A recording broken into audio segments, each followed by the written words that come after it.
نحمده ونصلي ونسلم على سيدنا ومولانا محمد وعلى آله وصحبه وأزواجه اجمعین، اما بعد۔ لاہور کی سرزمین میں پرانی انارکلی میں حضرت قطب الدین ایبک رحمۃ اللہ تعالیٰ علیہ ہندوستان کے عظیم فرمانروا اور حکمران کا مزار ہے۔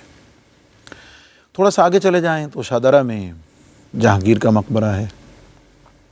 یہ دونوں اپنے اپنے وقت کے بادشاہ، شہنشاہ، حکمران، اصحاب جاہ و جلال، اصحاب سپاہ، ان دونوں عظیم شخصیات کے درمیان میں حضرت داتا گنج بخش علی حجویری رحمۃ اللہ تعالیٰ علیہ آپ کا مزار پرانوار ہے۔ فیوزات میں، شخصیت میں اور اللہ رب العزت کی مخلوق میں مقبولیت کا اندازہ اس سے لگایا جا سکتا ہے کہ مقبرہ جہانگیر پر تو شاید دن کے وقت بھی جاتے ہوئے ڈر محسوس ہو، اور حضرت قطب الدین ایبک تھوڑا آبادی میں ہیں تو شاید وہاں ایسی کیفیت نہ ہو، لیکن فرق صاف دیکھا جا سکتا ہے کہ ان دونوں شخصیات کے درمیان میں وہ ہستی کہ جس نے لوگوں کے دلوں پر، لوگوں کی محبتوں پہ راج کیا، اور 1000 سال گزرنے کے بعد بھی وہ راج، وہ شہنشاہی، وہ حکمرانی آج بھی موجود ہے، اور اللہ کے بندوں میں ان کی مقبولیت کو 24 گھنٹے میں سے کسی بھی وقت جا کے، رات کے پچھلا پہر ہو یا صبح کا سہانا ٹائم ہو، چلچلاتی دھوپ ہو یا کیسا ہی موسم کیوں نہ ہو، حضور سیدی فیض عالم داتا گنج بخش رحمۃ اللہ تعالیٰ علیہ کا دربار، آپ کی خانقاہ اور آپ کا مزار پرانوار، حضور سیدی وسندی حضرت خواجہ معین الدین چشتی اجمیری رحمۃ اللہ علیہ کے اس شعر کا کامل و اکمل مصداق اور پورا مظہر نظر آتا ہے کہ گنج بخش فیض عالم، مظہر نور خدا، ناقص آرا پیر کامل، کامل آرا رہنما۔ اور جہاں تک بات ان ہستیوں کے مزارات کی ہے تو یقیناً حضرت سلطان بہو رحمۃ اللہ تعالیٰ علیہ کا جو فرمان ہے کہ نام فقیر تنہا دباہو قبر جنادی جیوے ہو، اس کا مظہر اتم ہے حضور سیدی وسندی حضرت داتا گنج بخش علی حجویری رحمۃ اللہ تعالیٰ علیہ۔ آپ کی تعلیمات، ارشادات، افکار پر مشتمل پروگرام آپ کی کتاب کے نام اور اسی عنوان سے کشف المحجوب لے کر آپ کی خدمت میں محمد رمضان سیالوی آپ کی خدمت میں حاضر ہے، اور ہمیشہ کی طرح اس کے معانی و مفاہیم اور مطالب پر خوبصورت اور سادہ انداز میں بڑے دلپذیر الفاظ کے انتخاب کے ساتھ آپ تک یہ پہنچاتے ہیں میرے اور آپ کے جانے پہچانے حضرت علامہ مولانا محمد شہزاد مجددی صاحب۔ السلام علیکم ورحمۃ اللہ وبرکاتہ۔ معزز ناظرین، کشف المحجوب شریف کا 11واں باب ہے اور ذکر ہے حضرات تبع تابعین رضوان اللہ تعالیٰ علیہم اجمعین کا، اور آج ہم جس ہستی کے ذکر کے ساتھ آپ کی خدمت میں حاضر ہیں، صوفیاء اور اہل اللہ کی صف میں وہ اتنے ریکگنائزڈ ہیں اور اس قدر تسلیم شدہ ہیں کہ ایک بات کافی ہے کہ حضور سیدی داتا گنج بخش علی حجویری رحمۃ اللہ علیہ نے آپ کا ذکر پاک اپنی کتاب کشف المحجوب میں فرمایا ہے۔ میری مراد حضرت احمد بن عاصم انطاکی رحمۃ اللہ تعالیٰ علیہ ہیں۔ حضرت آگے بڑھنے سے پہلے ایک عمومی سا تعارف آپ کی شخصیت کا اور آپ کی جو خاص طور پر صوفیاء اور اہل اللہ کی صف میں جو خصوصیات ہیں اس پر تھوڑی سی بات ہو جائے تو پھر انشاءاللہ ہم کتاب کے مطابق اس پر بات کریں۔ بسم اللہ الرحمن الرحیم، الحمدللہ رب العالمین، والصلاة والسلام علی اشرف الانبیاء والمرسلین وعلی آلہ وصحبہ اجمعین۔ ہر کے خواہد ہم نشینی با خدا، حضرت رومی فرماتے ہیں ہر کے خواہد ہم نشینی با خدا، او نشینت در حضور اولیاء۔ جو اللہ کی مجلس میں بیٹھنا چاہے وہ اولیاء اللہ کی مجلس میں بیٹھ جائے۔ سبحان اللہ۔ یہ حضرت ابو عبداللہ احمد بن عاصم الانطاکی رحمہ اللہ تعالی، یہ انہی جلیل القدر ہستیوں میں سے ہیں، اور آپ کا بنیادی تعلق کوفہ سے ہے، پیدائش کوفہ میں ہوئی، لیکن وہاں سے نقل مکانی کر کے آپ شام کے علاقہ انطاکیہ کے اندر رہائش پذیر ہوئے، اور انطاکیہ جو ہے تاریخ میں اس کو ایک خاص اہمیت حاصل رہی، اس علاقے کو بڑا مردم خیز خطہ تھا، اور اس سرزمین اور اس مٹی سے جلیل القدر صوفیاء نے جنم لیا اور اس ماحول میں پروان چڑھے۔ اس سے آگے جو بزرگ جن کا ذکر آئے گا ان کا تعلق بھی انطاکیہ سے ہی ہے۔ تو خاص طور پہ اس فضا میں مشائخ، صوفیاء، درویش اس طرح سے مقیم تھے کہ گویا جو وہاں کی عوام تھی، وہاں کے رہنے والے لوگ تھے، ان کے اندر بھی ایک صوفی مزاج اور ایک درویش منشی پائی جاتی تھی۔ اب ایسے ماحول میں جہاں کی عوام بھی صوفی ہو، وہاں ایک بزرگ کی حیثیت سے اور ایک قابل قدر اور ایک سرخیل کی حیثیت سے ابھرنا اور متعارف ہونا اور پھر ممدوح اولیاء ہونا، جی یہ بہت بڑی بات تھی۔ حضرت احمد بن عاصم انطاکی رحمۃ اللہ تعالی علیہ ان ممدوحین اولیاء میں سے ہیں جن کے جو مداح ہیں اور جن کی تعریف کرنے والے حضرت ابو سلیمان دارانی رحمۃ اللہ علیہ جیسی ہستیاں۔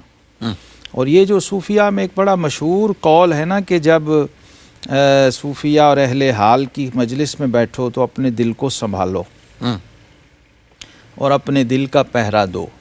یہ انہی بزرگ ہستی کے بارے میں یہ قول کہا گیا۔ حضرت احمد بن عاصم انطاکی رحمۃ اللہ تعالی علیہ کے بارے میں ابو سلیمان دارانی فرمایا کرتے تھے کہ ہوا جاسوس القلوب، ہوا من جواسیس القلوب۔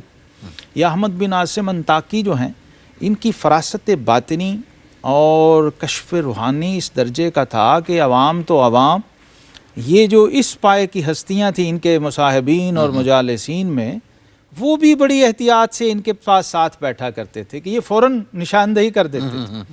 اگر کسی قسم کی کوئی دل پہ کوئی خیال گزرا ہے، کوئی خواطرات نفس میں سے کوئی چیز گزری ہے تو گویا اس کو سکین کر لیتے تھے فوراً اور فوراً کنایہ و اشارے میں اس کی نشاندہی کیا کرتے تھے۔ تو ابو سلیمان دارانی رحمۃ اللہ فرمایا کرتے تھے کہ بھائی جب ان کے ساتھ بیٹھو ان کی مجلس میں تو بہت احتیاط کیا کرو، کیونکہ احمد بن عاصم انطاکی جو ہیں دلوں کے جاسوس ہیں۔ احوال اولیاء اللہ کے احوال پر ان کی اتنی گہری نظر ہے کہ بعض دفعہ خود صاحب حال کو اس کا اتنا اندازہ نہیں ہوتا جتنا یہ اس کی گرفت فرماتے ہیں اور اس پہ نظر فرماتے ہیں اور نفس شناسی فرما کے اس کا اظہار کر دیا کرتے ہیں۔ اولیاء اللہ نے اور بزرگان دین نے، چونکہ یہ سر فہرست لوگوں میں سے ہیں اور یہ سادات میں سے ہیں، سادات سے مراد یہ کہ اکابر صوفیاء میں سے ہیں، تو ان کی اس مرکزیت کو تسلیم کیا کہ انطاکیہ شام کا علاقہ صوفیوں کا مرکز تھا۔ جیسے ہم پہلے خراسان کا ذکر کرتے رہے ہیں مشائخ کا، تو ان صوفیاء سے چونکہ بغداد شریف میں آ کے یہ سارے لوگ آپس میں ملا کرتے تھے، اکٹھے ہوا کرتے تھے اکثر بغداد کے علاقے میں، تو وہاں جب مل کے بیٹھتے تھے تو پھر پتہ چلتا تھا کون کیا ہے، ایک دوسرے سے گفتگو ہوتی، ایک دوسرے کے مقامات اور احوال کا اندازہ لگایا جاتا اس کے کلام سے اور اس کے روحانی کیفیات سے، اور پھر طے ہوتا تھا کہ کون کیا ہے۔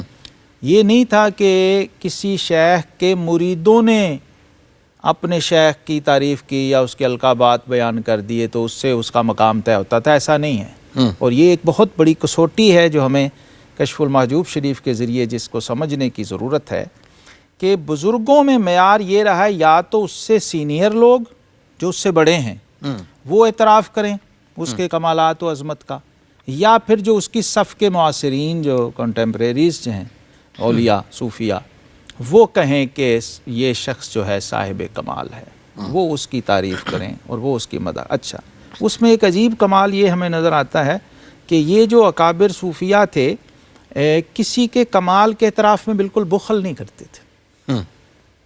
جب دیکھا کہ یہ صاحب حال و کمال ہے تو پھر اس کا اظہار کیا کرتے تھے اور بتایا کرتے تھے، اور اس میں جو حکمت پوشیدہ تھی وہ کیا تھی، جس کا اظہار ہمیں صاحب کشف المحجوب حضرت داتا گنج بخش علی حجویری رحمۃ اللہ کی شخصیت میں عملاً ملتا ہے کہ آپ نے تقریباً 100 شیوخ سے چل کے سفر کر کے جا کے ان کے ہاں رہ کر سال 2 سال 4 سال جتنے سال بھی موقع ملا اس خاص مقام کو حاصل کیا ہے۔ یہ ایک بڑی خفیہ بات ہے جس کے وہ اسپیشلسٹ تھے، جس کے وہ ماہر تھے، جہاں آپ کو خبر ملی کہ اس کمال اور اس مقام کا حامل شخص جو اس کا ماہر ہے اور اس میں متبحر ہے اس کمال میں، تو آپ سفر کر کے گئے اور اس ہستی کے ہاں جا کے مقیم رہے، بطور شیخ ان کو اپنا مرشد و رہبر مانا، ان کے مرید بن کے اور طالب بن کے رہے، اور جب اس مقام میں کمال حاصل کیا تو وہاں سے نکلے اور پھر اگلے شیخ کے پاس چلے۔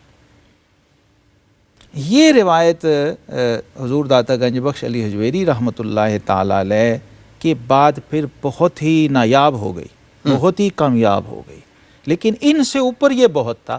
اس لیے آپ دیکھتے ہیں کہ مرید جو ہیں وہ حضرت حارث محاسبی رحمۃ اللہ علیہ کے ہیں، جی ہاں، اور استفادہ کئی شیوخ سے جا کے کر رہے ہیں، اور اس پہ کوئی اعتراض نہیں ہوا کرتا تھا۔ آج یہ ہے کہ اگر آپ کسی کے مرید ہیں اور آپ ان کے علاوہ کہیں چلے گئے تو پھر آپ زد میں آ جائیں گے، آپ پہ فتویٰ لگ جائے گا، آپ پہ اعتراض شروع ہو جائے گا۔ حالانکہ للہیت و اخلاص ان صوفیاء نے اپنے مریدوں کو ایسا سکھایا ہوا تھا کہ تمتع ز ہر خوشہ یافتم بے ہر خرمن گوشہ یافتم۔ بڑا خوبصورت اجمالی تعارف آپ نے حضرت احمد بن عاصم انطاکی رحمۃ اللہ علیہ کا سنا ہے۔ حضور سیدی فیض عالم داتا گنج بخش رحمۃ اللہ علیہ کا اسلوب مبارک اب یقیناً آپ بھی جان گئے ہوں گے کہ کسی بھی شخصیت کے تعارف میں ابتداءً وہ چند القابات بڑے چنے ہوئے سلیکٹڈ ارشاد فرماتے ہیں، اور ان القابات میں اس شخصیت کو آپ کہہ لیجئے کہ پوری ان کی زندگی، ان کے احوال، بلکہ ان کے جو روحانی مقامات ہیں ان کو بھی آپ سمو دیتے ہیں، گویا کہ دریا کو کوزے میں بند کر کے اس شخصیت کا تعارف سننے والے کے لیے چند لفظوں میں سمیٹ دیتے ہیں۔ تھوڑا سا ذکر آپ نے سن بھی لیا، حضور فیض عالم داتا گنج بخش رحمۃ اللہ علیہ نے آپ کو ممدوح اولیاء فرمایا، اور آپ نے اس پر تھوڑی سی بات بھی ابتداً فرما دی ہے۔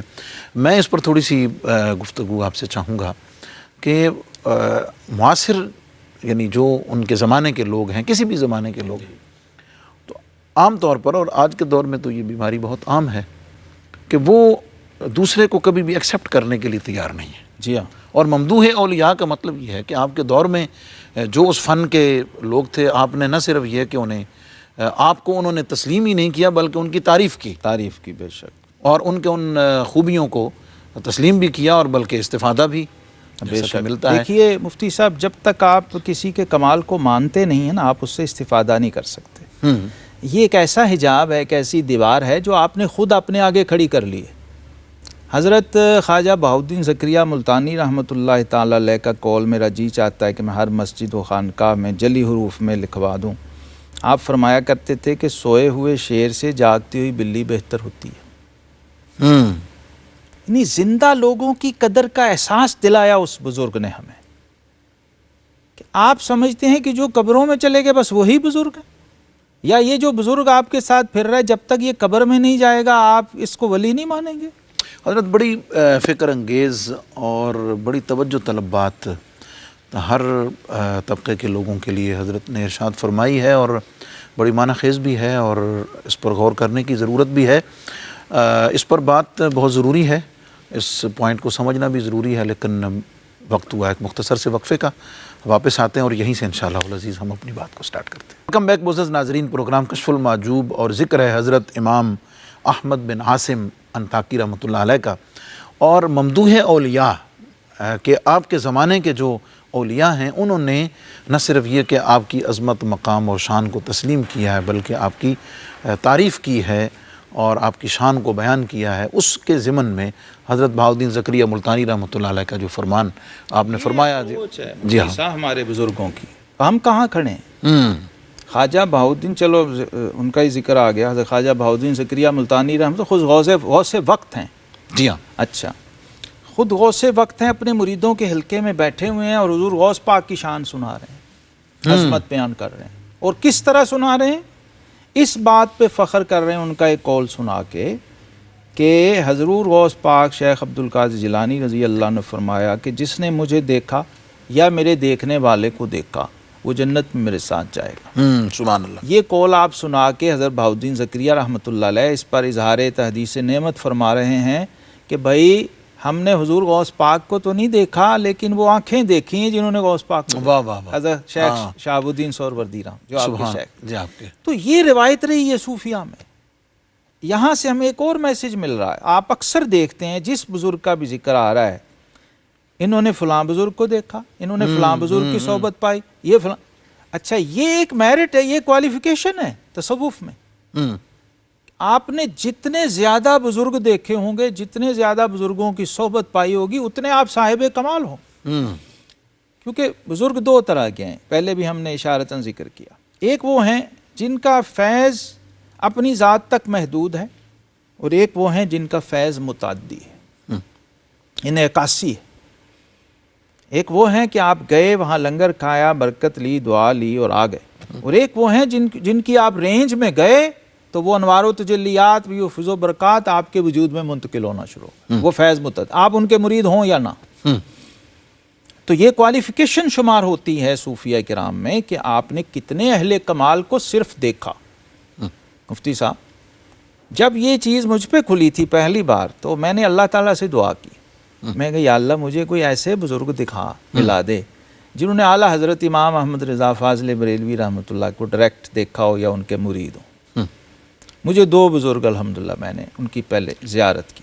ایک کا تو میں زیارت کی، ملاقات کی، لیکن بعد میں پتہ چلا کہ یہ اعلیٰ حضرت کے خلیفہ تھے، مفتی اعجاز ولی خان صاحب بچپن میں.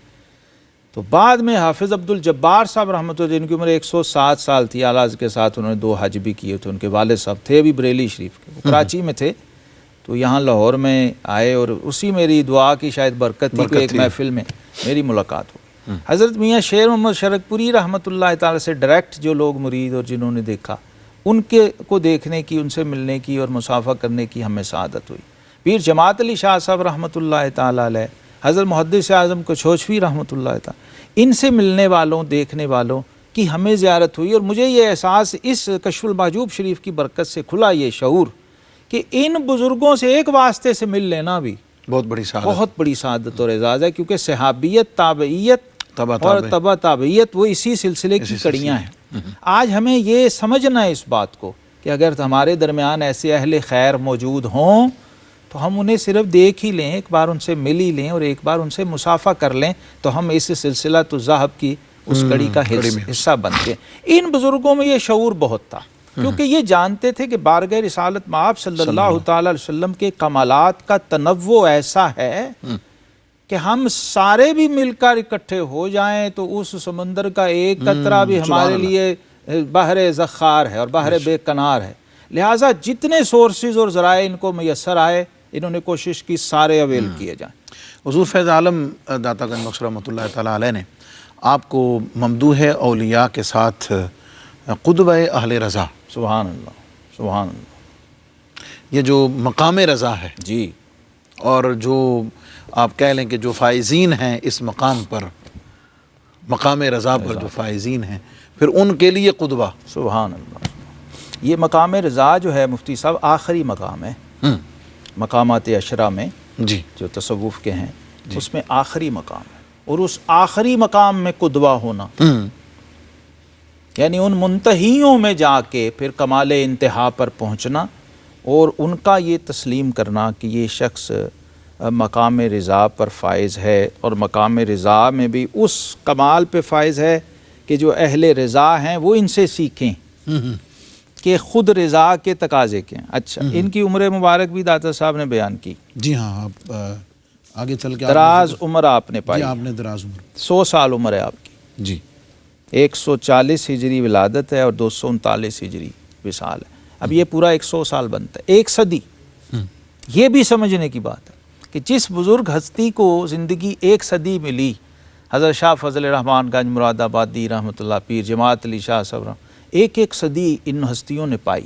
اس طرح اور بزرگ. اس کا کیا مطلب ہوتا تھا؟ اس کا مطلب یہ ہوتا تھا کہ انہوں نے اپنے سے پچھلے دور کے ساتھ بھی یہ جڑے ہوئے ہیں، اور اپنا دور بھی، اور جو اپنے دور کا آخری حصہ ہے، اپنے جو متاخرین ہیں ان کے ساتھ، گویا 3 زمانے ان لوگوں کو ملتے ہیں. تو اہل کمال سے لینا، اس کو خود میں سمونا اور پھر آگے اس کمال کو منتقل کرنا، یہ جو اس پائے کی ہستیاں ہیں ان کی ایک بہت بڑی خصوصیت یہ ہوتی ہے.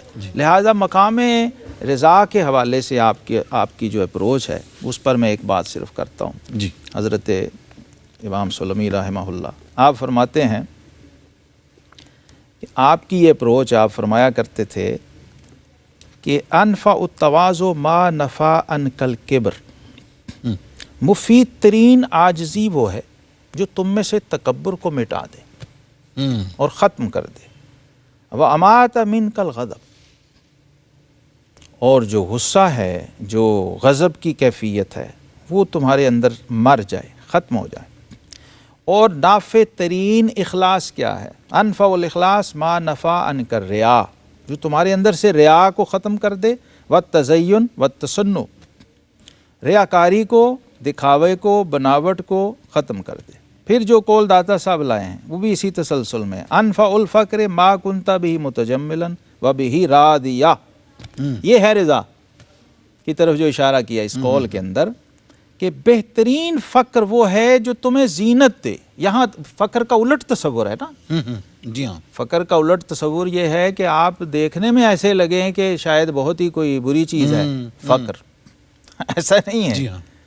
فقر حال ہے باطن کا، باطن کو زینت دیتا، باطن کی آرائش کرتا، اور پھر اس فقر پہ آپ راضی ہوں، اللہ کی رضا پر آپ راضی ہوں. جب سیدنا ابو بکر صدیق رضی اللہ عنہ، یہ مقام رضا کے شہنشاہ ہیں سیدنا ابو بکر صدیق رضی اللہ، جب وہ سارا کچھ دے دیا اور پوچھا کہ جناب جبریل آ گئے، انہوں نے کہا کہ یا رسول اللہ صلی اللہ علیہ وسلم ذرا پوچھئے اپنے یار غار سے کہ اس حال میں یہ سب کچھ لٹا کے، یہ بوریا اور ٹاٹ پہن کے اور یہ کانٹوں کے کیفیت کیا ہے؟ بٹن اٹکا کے کیا محسوس کر رہے ہو اپنے رب سے؟ کیا تم اپنے رب سے راضی ہو اس حال میں؟ تو آپ پر ایک کیفیت طاری ہوگی. فرمایا انا عن ربی راض، انا عن ربی راض، انا عن ربی راض. وجد کی کیفیت کہ رب خود پوچھ رہا ہے کہ بتا تیری رضا کیا ہے. سبحان اللہ. یہ ہے مقام رضا. یعنی دو پہلو ہیں اس رضا کے. ایک یہ ہے کہ بندہ رضی اللہ عنہم ورضوا عنہ، دو جانبین، یہ ہے پیکج کی کمپلیشن. بے شک. یہ نہیں ہے کہ آپ راضی ہوں، نہ نہ، آپ کی رضا ہو اور رب کی رضا ہو، اور آپ کی رضا اپنے رب کی رضا میں فنا ہو جائے اور رب کی رضا آپ کی رضا پر غالب آ جائے. یہ ہے کامل مقام رضا. اس کے بھی قدوہ ہیں، اس کے قدوہ. اچھا ساتھ جو اس پر آپ کہہ لیجیے، بلکہ میں کہوں گا کہ اس مقام رضا کی بنیاد ہی اس کو قرار دے سکتے ہیں کہ علوم شریعت کے بہترین امام بھی ہیں، اور اصول و فروع جو ہیں فنون میں اعلیٰ ترین ماہر. یہ تو ایک اتنی میرا خیال کثرت سے گزر چکا ہے کہ بنیاد ہے نا جی. یہ بنیاد ہے. حضرت امام مالک اللہ فرماتے ہیں کہ من تفقہ ولم یتصوف فقط تفسق، جس نے تفقہ حاصل کر لیا لیکن تصوف اور روحانیت حاصل نہ کی تو وہ فاسق ہوا. ومن تصوف ولم یتفقہ، جس نے تصوف حاصل کیا، تفقہ اور علم احکام و شریعت حاصل نہیں کیا، فقط تزندق، وہ زندیق ہو گئے. ومن جمع بینہما فقط تحقق، جس نے دونوں کو جمع کر لیا وہ محقق ہو گیا. اس نے حق کو پا لیا، کمال کو پا. یہ ہمارے اکابر آپ دیکھیے سارے کے سارے اصول و فروع کے ماہر ہیں. کیوں بھلا؟ وہ اس لیے کہ اس راہ میں چل نہیں سکتے. آگے ان کا ایک قول آ رہا ہے، میں سناؤں گا تو سمجھ آ جائے گی کہ ان لوگوں کی اپروچ کیا تھی اور آج ہم کہاں کھڑے ہوئے ہیں. آپ فرماتے ہیں مفتی صاحب، اللہ اکبر، ایسا قول میں نے بہت ہی کم پڑھے ہیں. فرماتے ہیں ادر المعاصی عمل الطاعات بالجہل، سب سے نقصان دہ گناہ یہ ہے کہ تم عبادت کرو جہالت کے ساتھ. نیک عمل کرو جہالت کے ساتھ. ہوا اضر علیک من المعاصی بالجہل، اللہ اکبر. جہالت کی حالت میں کیے ہوئے گناہ سے زیادہ خطرناک وہ طاعت ہے جو جہالت میں کی جائے. وہ عمل ہے طاعت کا جو عالم جہل میں کیا جائے، جس کا ترجمہ ہمارے ہاں سب کی نمائندگی کر دی سلطان العارفین رحمۃ اللہ نے، علم و بعد کرے فقیری کافر مرے دیوانہ. یہ لوگوں ان کی بنیاد یہ کہتے تھے کہ علم کے ساتھ تھوڑا عمل زیادہ نافع ہے جہالت کے ساتھ کثیر عمل سے. اور یہی نبوی اپروچ ہے، یہی رسول اللہ صلی اللہ علیہ وسلم کا ارشاد گرامی. یہ سارے اکابر اس پر کھڑے تھے. ہمارے ہاں الٹ ہے. ہم سمجھتے ہیں کہ شاید کوانٹٹی میں ہم نے، مقدار میں، گنتی میں اگر کچھ کو لیا ہے تو وہ ایسا نہیں. ایسا نہیں. بارگاہ الہی میں کوالٹی دیکھی جاتی ہے، کوانٹٹی نہیں دیکھی جاتی. اس لیے آقا کریم علیہ السلام نے فرمایا کہ میرا صحابی ایک جو مٹھی دے اور تم میں سے کوئی سونے کا پہاڑ دے تو اللہ کو وہ مٹھی زیادہ پیاری ہے. وہ اس کا مطلب یہ ہے کہ مٹھی اور پہاڑ نہیں دیکھا جا رہا, مٹھی والا دیکھا جا رہا. مٹھی والا دیکھا جا رہا ہے. قدماء مشائخ کی صحبتوں سے مستفیض ہوئے.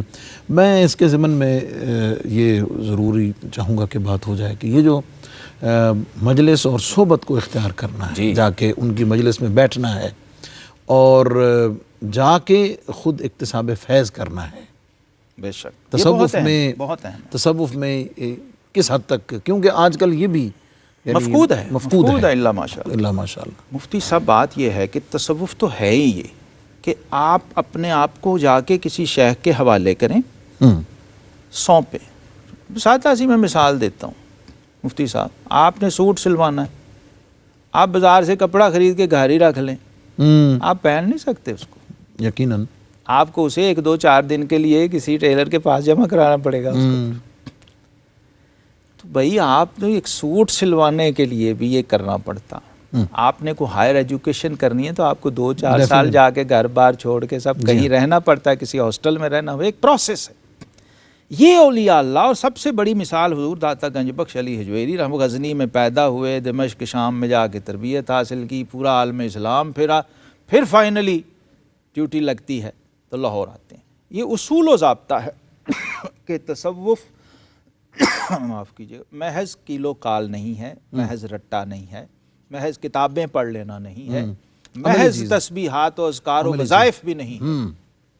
بالکل اصل تصوف کیا ہے؟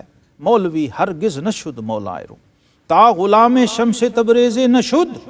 کہتے ہیں ہیچ چیزیں خود بخود چیزیں نشد. خدا کے بندے یہ گلدان بھی خود نہیں بنا, کسی کاریگر نے بنایا ہے, تو گنج بخش خود ہی بن جائے گا, محبوب فیض سبحانی صحبت خود پر ہی بن جائے گا. فیض صحبت پر اور صحبت مجلس اختیار کرنے کے اثرات پر بات ہو رہی ہے. تھوڑی سی اس میں تشنگی ہے, انشاءاللہ العزیز اس پہ واپس آ کے بات کرتے ہیں. ہمارے ساتھ رہیے. ویلکم بیک معزز ناظرین, پروگرام کشف المحجوب. اور بریک پر جانے سے پہلے آپ سن رہے تھے کہ امام احمد بن حاسم انطاکی رحمۃ اللہ علیہ, انہوں نے بہت مشائخ کی صحبت کو اختیار فرمایا, اور وہ تصوف میں, طریقت میں, روحانیت میں کس حد تک ضروری ہے اور اس کے ثمرات اور اثرات کیا, اس پر آپ بات کر رہے تھے. جی حضرت. مفتی صاحب وہ حضرت سعدی شرازی رحمۃ اللہ کی مثال بچپن سے آپ سنتے پڑھتے ہیں, اسباق میں پڑھائی جاتی ہے. آپ نے فرمایا کہ گلے خوشبوئی در حمام روزے رسید از دست محبوب بدستم. ایک دن ایک حمام میں ایک مٹی کسی دوست نے مجھے دی, تو اس میں سے خوشبو آ رہی تھی. میں اس مٹی سے پوچھا کہ اے مٹی, کہ تو مشکی یا ابیری کہ از خوشبو دل آویزے تو مستم. وہ مٹی ہے یا کوئی مشک و عنبر ہے کہ میں تو تیری خوشبو سے مست ہو گیا ہوں, محو ہو گیا ہوں. تو اس مٹی نے کہا بگفتہ من گلے ناچیز بودم ولے مدت با گل نشستم. میں تو وہی ناچیز مٹی ہوں, لیکن کچھ دن پھول کی صحبت میں رہی. ان بزرگوں کو یہ معلوم تھا کہ اگر تم خاک اور مشت خاک بھی ہو, ناچیز بھی ہو, اگر کسی پھول کی صحبت میں, خوشبو والے کی صحبت میں چلے جاؤ تو تمہیں وہ معطر کر دے گی. لہٰذا یہ جاتے تھے اور پھر وہاں کے جو آداب اور جو نزاکتیں اور جو تقاضے ہیں وہ نبھاتے تھے. سرے تسلیم خم ہے جو مزاج یار میں, اپنی کوئی مرضی نہیں, اپنا آپ سونپ دیا. بیعت کا لفظ کا مطلب ہی یہ ہے کہ آپ نے اپنا آپ بیچ دیا, اپنا آپ سپرد کر دیا ہے, سرنڈر کر دیا ہے ود فل سبمیشن. اب وہ جو چاہیں آپ کے ساتھ. اچھا, یہ ٹیکنیکل بات میں مفتی صاحب عرض کر دوں, کوئی بھی شیخ کامل آپ کی ذات پر, مرید پر, سالک پر تصرف اس وقت تک شروع نہیں کرتا جب تک وہ سالک کو دیکھ نہیں لیتا کہ اس نے اپنا آپ 100% میرے حوالے کر دیا کہ نہیں.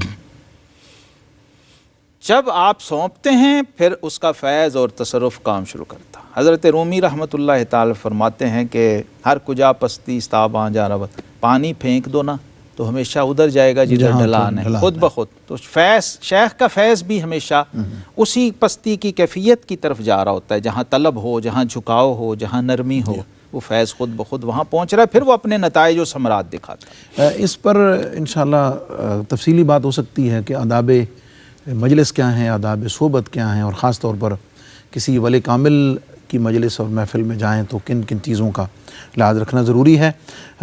حضرت امام احمد بن عاصم انطاکی رحمۃ اللہ تعالیٰ علیہ کے فضائل میں جو ان کے مشائخ ہیں، حضرت حارث محاسبی رحمۃ اللہ علیہ کے مرید ہیں، اور فضیل بن ایاز کی بھی زیارت کی ہے، حضرت بشر حافی اور سری سقطی رحمۃ اللہ تعالیٰ علیہ معاصر ہیں اور فیض صحبت بھی پایا ہے۔ اکثر زمانوں میں آپ کو مہارت بھی ہے، کلام بلند ہے، لطائف بڑے شافی ہیں، اور علم طریقت میں بھی یہ وہ تمام چیزیں ہیں، یہ وہ تمام خصائص ہیں، یہ وہ تمام فضائل ہیں کہ جن کی روشنی میں یعنی اگرچہ بظاہر ایک ایک لفظ ہے یا ایک ایک سطر ہے، لیکن یہ پوری کی پوری اب وہ جو لطائف شافی ہیں مفتی صاحب، جی ہاں، لطائف شافی ہیں، اس میں سے ایک جملہ سن لیں۔ جی، فرماتے ہیں امام کل عمل علم، ہر عمل کا امام علم ہے، و امام کل علم عنایہ، اور ہر علم کا امام اللہ کی عطا و عنایت، اللہ اکبر، توفیق الہی ہے۔ حضور فیض عالم داتا گنج بخش رحمۃ اللہ تعالیٰ علیہ نے حضرت امام احمد بن عاصم انطاکی رحمۃ اللہ علیہ کا ایک ارشاد نقل فرمایا ہے، اور یہ یاد رہے کہ ارشاد کے بعد بہت دفعہ اکثر حضور فیض عالم داتا گنج بخش رحمۃ اللہ علیہ اس پر خود تبصرہ فرماتے ہیں۔ اس کی تشریح اور توضیح جو ہے وہ حضرت داتا گنج بخش شریف حجویری علیہ رحمہ خود ارشاد فرماتے ہیں۔ سبحان اللہ۔ اور میں یہ سمجھتا ہوں کہ کشف المحجوب شریف کے پڑھنے والوں کے لیے وہ جو تبصرہ ہے جی بے شک، جو حضور فیض عالم نے اس قول پر یا کسی بات پر آپ کے جو کمنٹس ہیں اس میں جو شان خود حضور فیض عالم داتا گنج بخش رحمۃ اللہ علیہ کی اپنی جھلکتی ہے، علمی، روحانی، باطنی اور دیگر تمام پہلوؤں سے، وہ ایک عجب لطف بھی رکھتی ہے اور دیکھنے، پڑھنے اور سننے سے تعلق رکھتی ہے۔ حضرت امام احمد بن عاصم انطاکی رحمۃ اللہ علیہ کا ارشاد کہ انفع الفقر ما کنت بہ متجملا و بہ راضیا، سبحان اللہ، نافع ترین فقر وہ ہے جس سے تو جمال پائے، تو جمال پائے اور اس کے ذریعے سے تو اپنے جمیل کے ساتھ راضی رہے۔ سبحان اللہ، اللہ اکبر۔ دیکھیے فقر جو ہے مفتی صاحب، جی، تمام صوفیاء کا اس پر اجماع ہے، اور حضور داتا گنج بخش علی حجویری رحمہ اللہ ان صوفیاء میں سے ہیں، کیونکہ دو موقف پائے جاتے ہیں اس میں بڑے، جس میں ہم نے فقر والے چیپٹر میں بات کی تھی، کہ فقر افضل ہے یا غنا افضل ہے۔ جی ہاں، حضور داتا صاحب رحمۃ اللہ تعالی علیہ کا مشرب یہ ہے کہ فقر کو غنا پر فضیلت حاصل ہے، اور اس پر بہت ساری قرآنی آیات اور احادیث سے آپ نے استدلال کیا، جس میں وہ حدیث بھی ہے جس میں فرمایا کہ میرے امت کے فقراء جو ہیں وہ 500 سال پہلے میری امت کے عمراء سے جنت میں داخل ہوں۔ پھر وہ بھی اللہم آہینی مسکینا و امتنی مسکینا واحشرنی فی زمرۃ المساکین، او کما قال صلی اللہ علیہ وسلم۔ تو فقر کی فضیلت کو میرا خیال ہے کشف المحجوب میں یہ جو چند سطریں ہیں، جو فنی عظمت اور جو نفاست، جو نزاکت حاصل ہے اس مقام پہ، شاید ہی پوری کشف المحجوب میں کہیں اس طرح کا کمنٹ آیا ہو، ایون کہ اس باب میں بھی ایسی باریکی نہیں گزری کہ اس کو اب پورے باطن میں چلے گئے ہیں، یعنی حضور داتا صاحب رحمۃ اللہ علیہ فقر اور غنا کے باطن میں غوطہ لگا کے پھر یہ استدلال فرما رہے ہیں آپ کے اس قول سے کہ بہترین فقر وہ ہے جس سے تو جمال پائے، یعنی تجھے کمال حاصل ہو باطنی، تیرے باطن کو حسن حاصل ہو۔ اچھا، اور حقیقی طور پر فقر کا تعلق بھی باطن سے ہے، ظاہر سے نہیں۔ نبی پاک صلی اللہ علیہ وسلم نے ارشاد فرمایا تھا التقویٰ ہا ہونا، جی، التقویٰ ہا ہونا، اشارہ 3 بار فرمایا التقویٰ ہا ہونا، پھر فرمایا الغناء غنا النفس، الغناء غنا النفس۔ اصل میں فقر اور غنا کا تعلق قلب اور باطن کی کیفیت سے ہے، کیا آپ کے قلب میں فقر ہے یا نہیں، آپ کے قلب میں غنا ہے کہ نہیں۔ اگر یہ باطن میں ہے تو وہ شمار ہوگی، کیوں؟ اللہ کے ہاں قانون بڑا ہی مختلف ہے، وہ یہ ہے کہ ان اللہ تعالی لا ینظر الی صورکم ولکن ینظر الی قلوبکم و الی نیاتکم، اللہ تعالیٰ تمہارے ظاہر کی بجائے تمہارے باطن کو دیکھتا ہے۔ اور ان صوفیاء کا سب سے بڑا کمال یہی ہے کہ انہوں نے یہ جو اسپریچول سائنسز ہیں اس کو فزیکل اور ویزیبل کر کے دکھا دیا ہے، جو انسان کے بس میں نہیں تھا۔ احوال کو ویژولائز کرنا مفتی صاحب یہ معجزے کے درجے کی چیز ہے. کوئی مشین، کوئی اسکینر اس کو وہ نہیں کر سکتا. حضرات صوفیہ اس میدان میں اترے ہیں اور اپنے احوال، اپنے کمالات اور اپنے مکاشفات سے ان ساری چیزوں کو ویژولائز کر کے اور فزیکلی ہمارے سامنے رکھ دیا ان کمالات کو، اور پھر سمجھایا ہے کہ فقر سے تیرے باطن کو زینت حاصل ہونی چاہیے. فقر کوئی ایسی چیز نہیں ہے کہ تمہیں دیکھ کر لوگ گھن کھائیں. فقر کوئی ایسی چیز نہیں ہے کہ صرف آپ کے ظاہر سے ہی چھلکے.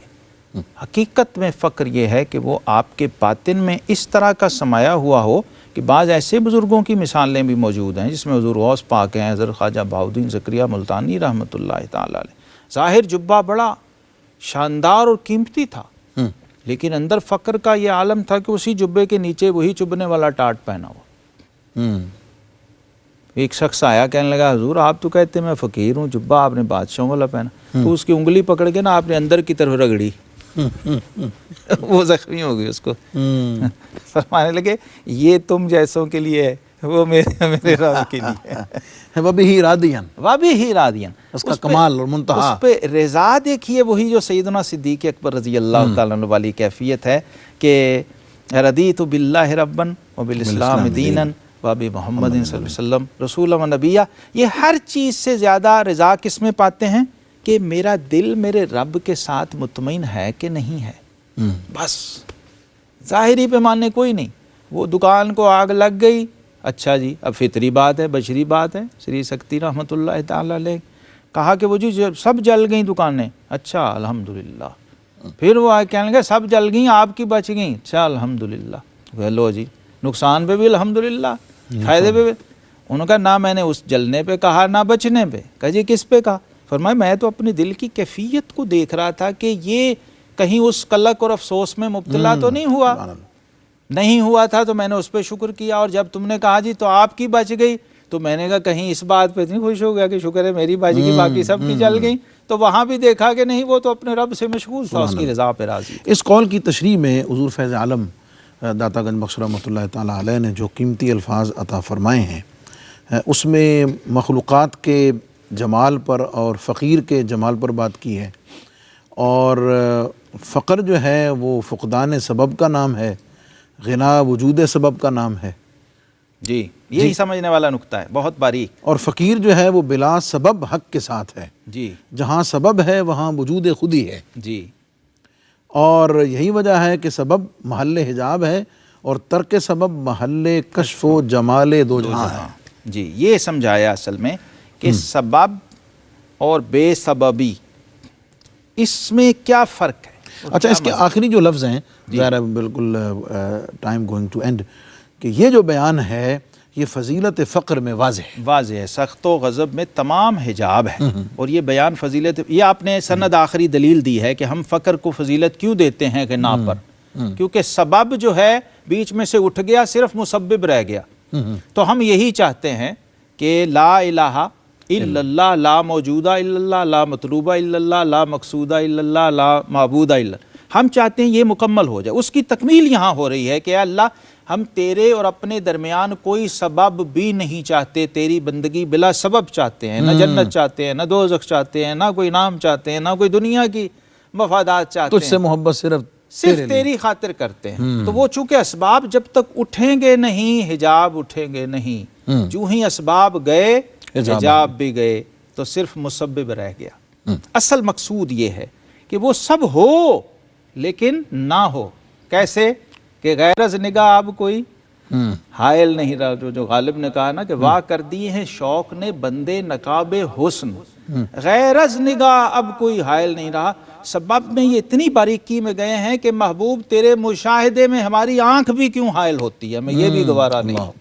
معزز ناظرین، بڑا لطیف کلام اور بڑی گہری بات سمجھنے والی اور اختیار کرنے والی اور غور کر کے اپنے ظاہر و باطن کی اصلاح کرنے والی حضور فیض عالم داتا گنج بخش رحمۃ اللہ تعالیٰ علیہ نے فقر کے بارے میں اور سبب کے بارے میں اور فقر کی زینت، کیسے فقر زینت بنتا ہے اور فقر کیسے اپنے مرتبہ کمال کو پہنچ کر اللہ رب العزت کی رضا کا سبب بنتا ہے، یہ ساری باتیں آپ نے سماعت کی ہیں حضرت امام احمد بن عاصم انطاکی رحمۃ اللہ علیہ کے ذکر پاک میں جو بلا شبہ ہم سب کے لیے سننے دیکھنے پڑھنے والوں کے لیے مشعل راہ ہیں. حضرت آپ کا بہت بہت شکریہ. معزز ناظرین، اس کے ساتھ ہی آج کے پروگرام کا وقت ختم ہوا چاہتا ہے. اپنوں کا دائیں بائیں سب کا بہت خیال رکھیں، اس لیے کہ اس میں ہم سب کی بہت زیادہ بھلائی ہے. والسلام علیکم ورحمۃ اللہ تعالیٰ وبرکاتہ.